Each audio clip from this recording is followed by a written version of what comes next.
also are fighting against shaitan. You don't just stop worshipping Allah. You don't become angry with Allah simply because He took your business away. He took your family member away. He made you sick and ill. You can no longer walk because you don't have a leg anymore. It is difficult. You might feel the pain, but take it in your stride. Thank Allah upon all conditions, because on the day of judgment there will be a special caller calling out those who used to thank Allah upon all conditions. They will be granted their hisab first. They will be entering Jannatul Firdaus according to one of the narrations, primarily at the beginning before others.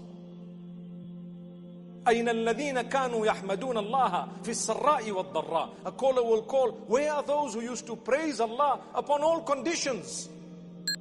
And they will be brought forth, and they will be taken account of, and they will continue and proceed before others. May Allah grant us goodness.